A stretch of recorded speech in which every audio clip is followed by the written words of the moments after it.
Here's how to stream on TikTok Live from OBS in 2024. Of course, this needs a stream key and I'll show you how to get that. And then of course, I'll show you how to set up OBS and go live. Starting with how to get your stream key, and in 2024, the only guaranteed way to get one is to join a free-to-join agency, otherwise called a creator network. I'm on my website here because further down this page, which is in the description, I have a verified list of free-to-join agencies. And I've made sure these are all highly professional agencies, and in the past, I've removed agencies which weren't professional. So as it says on this page, it can take up to 15 days to get a stream key. And if you're wondering why agencies are free to join, and if you're wondering what their catch is, well, there's no real catch, but you can have a full read through this page to find out for yourself. And you can watch this 12-minute explainer video further down the page if you want more detail. So once again, this verified list of agencies is in the description, and they will help you get a stream key. So let's start with the requirements, and obviously we just mentioned the stream key, and actually there's no follower requirement to join the agencies. You also need at least a mid-range PC or Mac, especially if you are doing gaming live streams, because you'll be both encoding the live stream and of course your computer needs to handle a game as well. Or of course a gaming laptop can also handle that. You obviously need the basics. You need a microphone and preferably a headset or headphones, otherwise you might have echo issues. And I strongly recommend a camera because it is proven that you get more views on any streaming platform when using a camera. And of course, webcams are fine even though I'm saying camera. And I will be showing two plugins, which are Aitum Vertical and Caster Labs. You can just follow along through the video and I'll show you when to install them. And for the first plugin, we're going to start pretty much straight away. But first, of course, you want to download OBS. Don't open it yet, but just run through the installer, accepting all the defaults. And we're not opening OBS yet because we need the Aitum Vertical plugin for OBS. So I'll put this in the description along with OBS. Download this and run through the installer. Now go ahead and open OBS and you should have two canvases like this. If you don't have two canvases, click on Docs and make sure vertical scenes, sources, and vertical are checked, and scene transitions if you want them. Okay, so at this point you're probably wondering, why do we need both a landscape and vertical canvas inside OBS? And the basic answer is it's going to let us both stream and record in both landscape and vertical. And in 2024, the best content strategy is to be making both landscape and vertical content. The first thing you need to decide is whether you're going to stream on TikTok Live in landscape or vertical mode. TikTok supports both modes, and I've had a lot of success using both of them. But if you're not sure, I would always suggest just default to vertical. Or maybe try 5 streams of each and ask your viewers which one they prefer. So we're going to set up both canvases as best practice. The first thing we need is good settings. So what we're going to do at the top is click on Profile and click on New. And then just name this profile whatever you're going to do. So for example, I've typed Twitch and TikTok Live. For example, you could also type YouTube recording and TikTok Live. Whatever you've typed, make sure this box is checked to show the auto config and press OK. We will optimize it for streaming with recording secondary. We'll set the base to 1920 by 1080. This is for the landscape canvas. We'll set the FPS to 60 and press next. So if you are choosing to multi-stream, then pick your chosen service. If you're not multi-streaming, or if your service isn't on the list, then choose custom. You could literally just type anything into this box. For everybody, make sure you uncheck estimate bitrate and set the bitrate to 6000. You could set it up to 9000 if you're not streaming on Twitch, and we can always change these settings later. Anyway, these are good for now, so let's press next. And the auto config wizard is now going to give us some good settings for both streaming and recording, so we've applied those. And let's click on scene collection at the top and click on new. And you can see at the top the name of my profile. I've just added the word scenes on the end of it, and we'll press OK. And now we've got a whole new set of blank vertical and normal scenes. Before we add anything in, let's add in our audio, which is our mic and headset. So we're going to click onto settings. If you can't see it, file settings. We'll start on audio. So the desktop audio should be your headset. For me, that's the Cloud 2 wireless. The microphone is whatever mic you're using. For me, that's my Quadcast. We'll take a look at some other settings later, but for now this is fine, so we'll just press OK. And now you can see in our audio mixer, we've got desktop audio and our mic added. It is important that we add a filter to our microphone. So let's click the 3 dots next to the microphone, click on filters. We're going to add noise suppression to remove things like fans and AC. This filter makes a massive difference. I recommend everyone adds it. So click the plus button, click on noise suppression, click OK, and then RN noise is usually good. But if you do have an NVIDIA graphics card and you think your room's really bad, you might want noise removal plus echo removal. I'll just stick with RN noise and I'll press close. And it's now added the filter. Of course, you could test the desktop audio by just playing something on your computer and the green bar would start moving. Anyway, let's switch to our scenes now. We're going to make a full camera scene and we're going to make a computer display scene. So we'll just start by creating the scenes, then we'll add our sources to them. So by default, you should have one saying scene and vertical scene. So I'm just going to right click and I'll press rename and we'll just call this camera. And I'm going to right click vertical scene. I'll press rename. And basically the naming convention, we're just going to add the word vertical for every vertical scene. So this one's vertical camera. We'll press OK. And I'll press the plus button underneath scenes. I'll call mine computer display. You might want to call it gameplay, whatever you think you'll be doing. I'll press OK. And again, underneath vertical scenes, I'll press the plus button. And again, we just throw the word vertical in front. So this is my vertical computer display. And before we add anything, I'm going to right click vertical computer display, click on linked scenes and check the computer display option. And the same on vertical camera, click on linked scenes and press camera. Now watch vertical scenes and watch scenes. If I click back and forth, you can see they're moving. So that just means if you switch in landscape, it also switches the vertical sources. Speaking of sources, it's now time to add the camera and the display. But first, let me give a quick thank you to our affiliate partner, NordVPN. They have an exclusive deal for you in the description, but let me just show you one of the uses for NordVPN. I'm going to make a US TikTok account, even though I'm in the UK. So all I'm going to do is on my Chrome extension or NordVPN app, I'm going to click onto it. I'm going to change my location to the US. And now that TikTok thinks I'm in the US, I'm just going to go on tiktok.com/signup and make a new account. And now I have a US based TikTok account. Of course, there's many more uses for NordVPN. I'll put my exclusive deal in the description. All right, back to OBS. It's now time to add our camera in. So underneath sources, press the plus button and find video capture device. I'm going to add my OBS tail layer, so just type the name of your camera in the box and press OK. And then find your camera from the drop-down list. And usually we want a custom resolution and we want to change a few settings. So if you have a 4K camera, choose 4K. If not, choose 1080p. Choose the highest possible FPS. I know that for me, MJPEG seems to be the best video format. You can leave it on any if you're not sure. The other settings are typically fine, so I'll press OK. And of course, because my camera is 4K, I'm going to right click, transform and fit to screen. And if you did want to alter it some more, you can drag the squares in the corner to resize it. You can also hold Alt on your keyboard and drag one of the squares to crop it. We now need to add it into our vertical sources. I'll click the plus button, click on video capture device, and you can see it's already on the list. If you're adding something new, you would obviously click new, but let's add it in again. Again, it doesn't fit, so this time I'm just going to manually resize it by dragging the squares.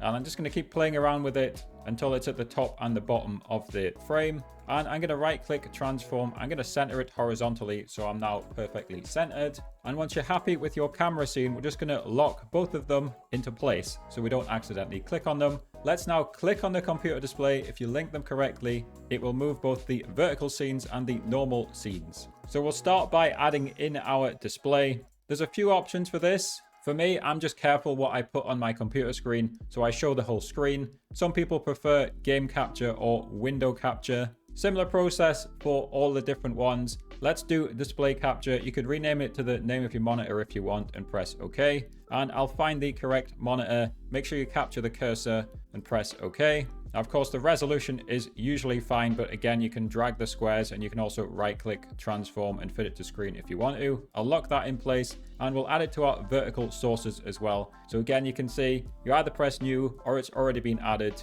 And what we'll do is we'll keep it simple. We'll put it in the bottom 2/3, something like that. And I'll also right click, transform and center horizontally, then lock it into place. Of course, we now need to add in our camera. So plus button, video capture device, it already exists. So add existing OBS tail layer. Of course, it's way too big again. So transform, fit to screen, and I'm going to drag it down to resize it. And I'm going to put it near the middle, right click, transform, center vertically. So it's now been perfectly centered on the vertical axis, and I'll lock it into place. And again, on the vertical scenes, we're going to find the video capture device. Once it's added, I'm going to once again shrink it down. We're going to put it in the top third. So I'll keep playing around with it like that, and something like that looks good enough to me. So I'll lock it into place. You might, of course, need to fiddle with the display capture a little bit to get it looking perfectly the way you want it. Again, when you're happy, just lock everything.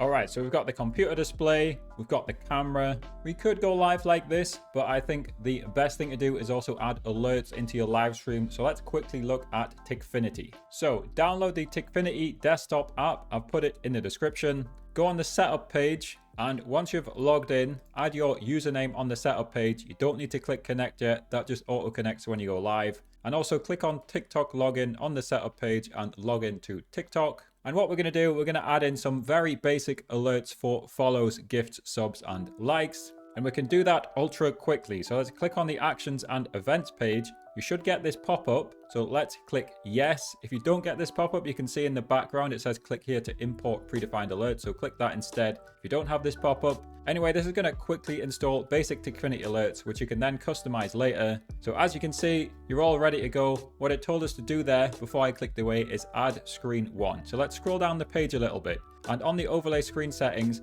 I recommend a high maximum queue length, and then click on the screen 1 URL, and let's head back into OBS. Now, if you're only using one of the canvases for recording, then don't add TikFinity there. But let's pretend I'm multi-streaming and I want the Twitch viewers on landscape to see the TikTok alerts. And of course, I want the TikTok viewers to see them too. So we're going to add these TikFinity alerts in both places. Click the plus button, choose browser. This is TikFinity screen 1. So that's what I've typed into the box, and press OK. And then just replace this URL with the TikFinity URL. I will try 800 by 400 to start with, and you can easily change these in the future. I'll scroll down and I'll shut down source when not visible. The other defaults are fine, so I'll press OK. Now, of course, we just get this blank red box. So I'm going to firstly just click on it and move it where I want. If we want it centered perfectly, then just right click, transform, center to screen, and lock that into place. We'll test it in a second, by the way.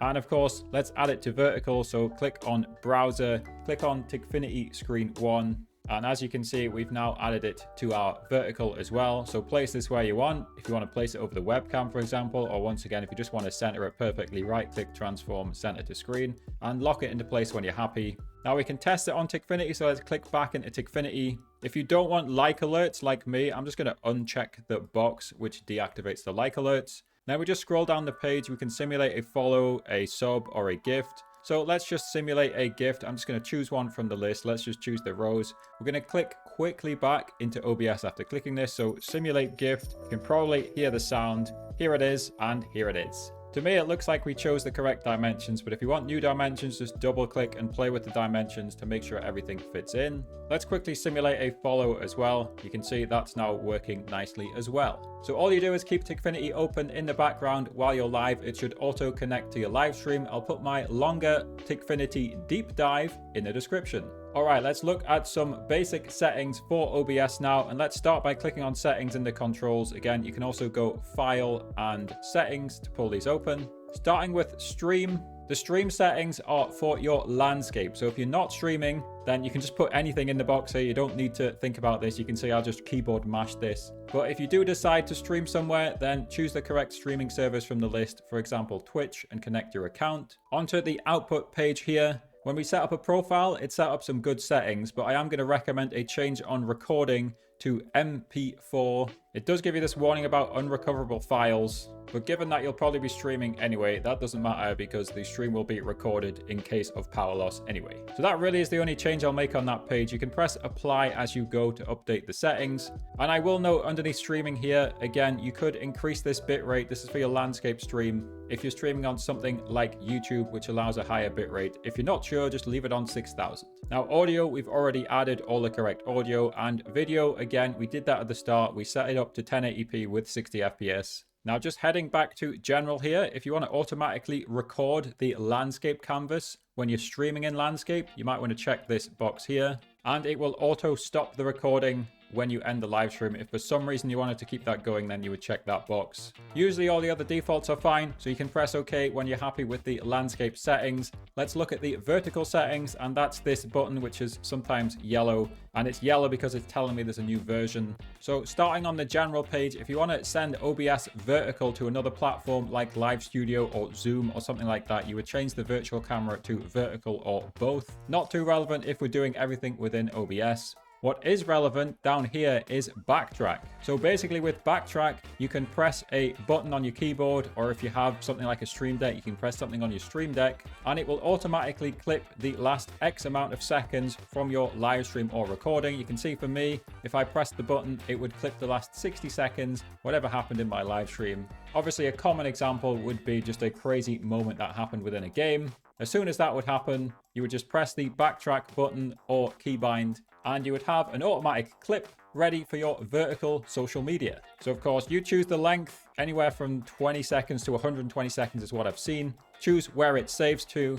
You can see for me, I've set Alt-R. If you have a Stream Deck, you can set your Stream Deck to trigger Alt-R. I don't know if they have a Stream Deck integration. I don't actually have a Stream Deck. And make sure backtrack at least runs when it's streaming or recording. Or if you want to be super safe, just set it to always on, which will start it whenever you start OBS. You can also save the clip instead just by pressing the red and blue backtrack button here. Let's head into streaming now. And yours probably doesn't look like this, but Aitum allows easy vertical multi-streaming. So for example, you could do YouTube Shorts and TikTok Live, and you would just press the enabled box for whatever you are streaming. I'm triggering myself, so let's just rename this properly with the correct capitalization, and we'll briefly come back to how to get the stream key later on. Anyway, once you've chosen your streaming platforms, the video bitrate is per stream. So in my example, I've enabled Shorts and TikTok, so it's going to use 12K of upload. If I'm also streaming on Twitch, that means it's going to use 18K of upload because my Twitch bitrate was also 6K. So just keep that in mind. The more multi-streams you add, the more video bitrate it was going to use. And for advanced, I recommend you just use the main OBS settings. Now switching to recording, once again, just choose your recording path. If you want a recording hotkey, choose one of those. If you want to match the stream quality, set the video bitrate recording to 6000. And once you're happy with all your Aitum vertical settings for your vertical canvas, press OK. It will save all of those settings. You can see for me, it's now added this arrow because I'm now multi-streaming, and I could choose optionally just to go live on one of them. And if you are choosing to multi-stream, or if you just want to easily read your TikTok chat inside OBS, then I'm going to recommend Caster Labs. So if you want to do one of those two things, if you want to multi-stream and put the chat on the screen, or if you want to read your chat inside OBS, go ahead and download Caster Labs, run through the whole installer. I'll put it in the description. And on Caster Labs, click onto settings and click on accounts and connect all the accounts you want. Of course, make sure you connect TikTok and anything else you're going to stream with. Head to widgets and alerts and press the plus at the bottom. It's interaction and it is chat. You can see I've named mine multi-stream chat. You can copy any and all of these settings if you want. Of course, make sure you've got all your different platforms checked on this list here. You can press back and then click on the three dots and click on copy link. Then head into OBS here, click the plus button, click on browser. And what we're going to do here is we're going to add the chat to our live stream. If you just want to read the chat yourself, I'll show you that in a second. I'll call this source Caster Labs chat. We'll press OK. We'll paste it in. This is going to dictate the height of the chat. So for example, if I just want it 400 by 400, I'll choose those dimensions. We'll shut down source when not visible and we'll press OK. So we might want to drag it into the bottom left corner, for example. Some people will also put an image behind this to make it more readable. Plus and image to add those. Anyway, I'll lock it into place, and if we want it on our vertical live stream as well, press the plus button, find browser, either click on new, or if you've already got it, click on it, and we can just move it around and place it where we want it. And unfortunately, we can't test this on TikTok because we're not live, but you can test it with Twitch. So if you did add Twitch or Kick, and I know I'm hiding it, but I'm typing hello world into my Twitch chat. And then as you can see, it's been added on both the landscape and vertical. And you can see this is a reason why you might want to add an image behind, because it's kind of hard to read without an image added. Keep in mind the order of your sources matters. So you would have to drag the image underneath the Caster Labs chat browser source. But you can see our multi-stream chat's now working. What if you want to just read the chat inside OBS and you don't want your viewers to see it? Well, what we want to do is, again, go back to Caster Labs, make sure you copy the link, and then into OBS, click on Docs, Custom Browser Docs, make a new one at the bottom. I'll call it Caster Labs Chat. Click into this box here, Control V and apply. And you can see it's now popped it up. We now have to drag it into place, and I'll close out the custom browser docs. We'll put it wherever we want it. We've got it here. You can see it's currently unreadable, so I'd have to go back into Caster Labs, click on text style, and change the text from white to something else. So for example, if I just go 0, that'll do for me. Let's change it to cyan. So you can see it's now readable. The viewers couldn't see this. If we pretend by hiding this, the viewers can't see it, but if you just want to read your chat, your multi-stream chat inside OBS, then that's an easy way to do it. All right, so that's great. How do we now go live on TikTok? Well, once you've joined your free agency, again, in the description, you get the stream keys from the agency. You then pull the stream key from the live producer. So livecenter.tiktok.com/producer. Unfortunately, this does change every time. I know it's tedious, but of course it's worth it for the potential of getting a lot of views and gifts. So you just press go live at the bottom of the page, choose a title, choose a topic, press save and go live. You're not technically live yet. You want to copy your stream key and server URL. So we'll press copy on the server URL to start with. If you're streaming on TikTok in landscape, you'd click on settings, into stream, change it to custom, and paste the server URL and the stream key there. If you're using Aitum vertical, click on the Aitum vertical settings, click on streaming, and paste in the server URL and the stream key here. You then press OK. And again, if you're streaming in landscape, press start streaming. If you're streaming in vertical, press either the green button or the dots here and start all. And you'll now be successfully live on TikTok Live. And you could confirm that in the Live Center. And again, there is a live chat here, but I prefer Caster Labs because it has multi-stream chat. But some people also like making an alt account and just viewing the live stream from their phone, and they've given mod to the alt account as well, of course. So earlier on, we set up TikFinity, but we only set up very basic alerts. There's so much more it can do, so check out my 2024 TikFinity guide.